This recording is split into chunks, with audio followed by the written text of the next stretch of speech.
नमस्कार, मी सुजित पाटील. माझं गाव सांगली जिल्ह्यामधील उरण इस्लामपूर. मी एक सॉफ्टवेअर इंजिनियर आहे. माझं शिक्षण BE आहे आणि वडिलोपार्जित जी आता आपण पाहतो आहे ह्या माझ्या पाठीमागं आमचं क्षेत्र असून हे विहिरीवरचं जवळपास 1.5 एकर आणि इरिगेशनवरती 2 एकर अशा प्रकारचं हे क्षेत्र आहे.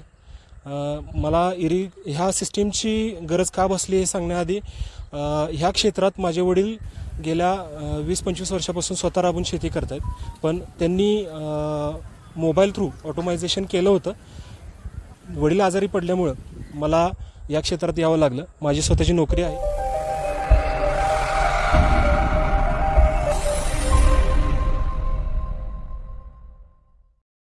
माझी स्वतःची नोकरी आहे. ती नोकरी मी त्यांच्याकडून ते ऑटोमायझेशन मला ज्यावेळी वडिलांनी दिलं ते फक्त मोबाईलवरती कीपॅडवरती होतं. कॉल करून मोटर चालू आहे बंद आहे एवढ्यापुरतंच होतं. ज्यावेळी मी ह्या क्षेत्रात आलो त्यावेळी मला शेतीचं पूर्ण ज्ञान नव्हतं. जे काही वडील घरी बसून सांगत होते त्यावरतीच मी करत होतो. त्याप्रकारे मोटर चालू करणे बंद करणे हा प्रकार चालू होता. पण मला त्यामध्ये लाईट गेल्यानंतर नोटिफिकेशन असणे किंवा मोटर माझी चालू आहे की नाही बंद आहे हे बघण्यासाठी मला पुन्हा मोबाईल हातात घ्यावा लागत होता आणि तो कॉल करून ती मोटर चालू आहे नाही चालू आहे हे ऑपरेटर थ्रू कळत होतं त्या सिस्टीम थ्रू IVR थ्रू. तर हे सिस्टीममधून मी शोधण्यास सुरुवात केली. मग मला ह्या वॉल्व संदर्भात मी यूट्यूबवरती सर्च केलं. 2-3 कंपन्यांबरोबरही कनेक्ट झालो.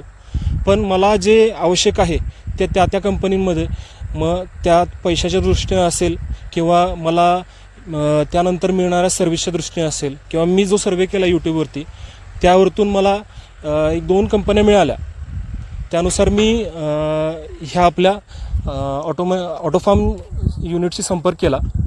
त्या सरांनी मला योग्य प्रकारे माहिती दिली. आम्ही फोनवरती भरपूर डिस्कशन केलं त्यासाठी आणि त्यानंतर सोल्युशन म्हणून त्यांनी मला कोटेशन पाठवलं. मी त्याचा स्वतः ॲनालिसिस केलं.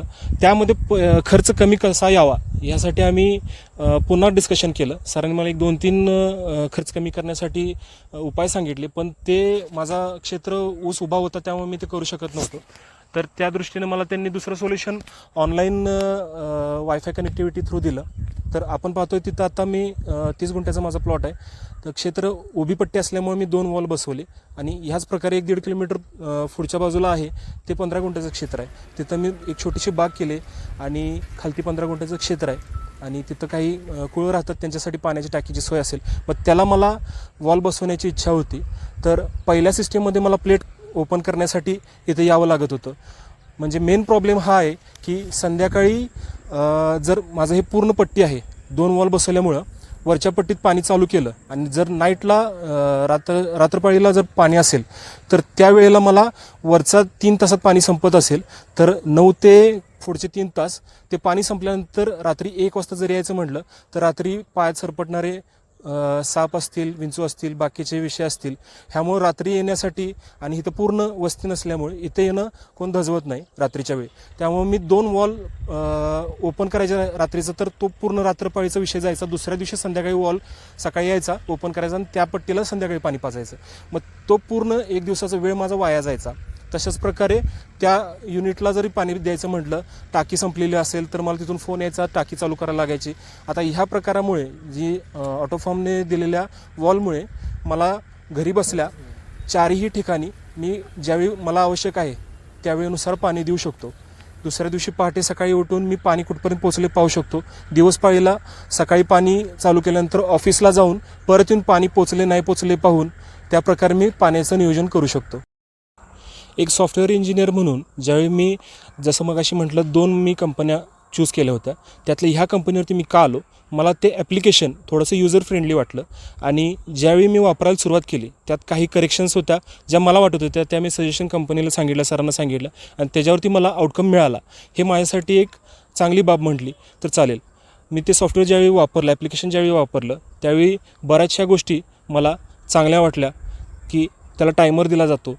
त्या टायमिंगला पाणी स्टॉप होतं. जर अचानक लाईट गेली तर तो टायमर कंटिन्यू होतो आणि तिथून पुढं पाणी तेवढे तास पुढे ढकललं जातं आणि तो पूर्ण पॅच कंप्लीट केला जातो. कंपनीच्या सर्व्हिसच्या बाबतीत बोलायचं झालं तर माझा क्षेत्राचं अंतर जास्त होतं. मध्ये बिल्डिंग्स आहेत ज्या गावाच्या बाँड्रीला आहेत आणि झाडं पण आहेत.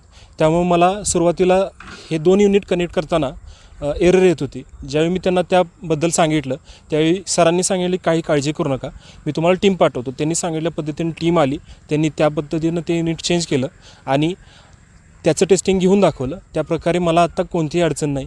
मला त्यांच्याकडून सर्व्हिस एकदम चांगल्या प्रकारे मिळाली. त्यांचे काही युनिट्स रिप्लेस केले होते, त्यांनी माझ्याकडं पाठवले होते, ते स्वतः मी बसवले.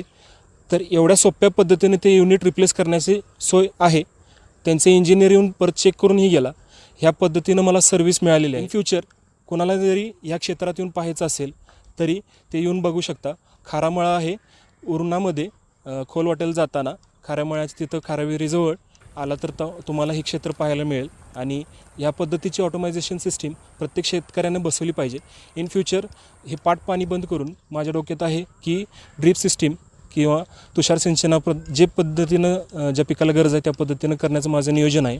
तर पाणी बंद केल्यामुळं इन फ्युचर तुम्ही घरी बसल्या 1 तास 2 तास जे काय पाणी द्यायचं आहे तेही माझ्या दृष्टीने सोपं होऊन जाईल. तर ह्या पद्धतीने प्रत्येक शेतकऱ्यानं ह्यावरती विचार करून ह्या सिस्टीम जर बसवली तर त्यांच्यासाठी सोयीस्कर राहील.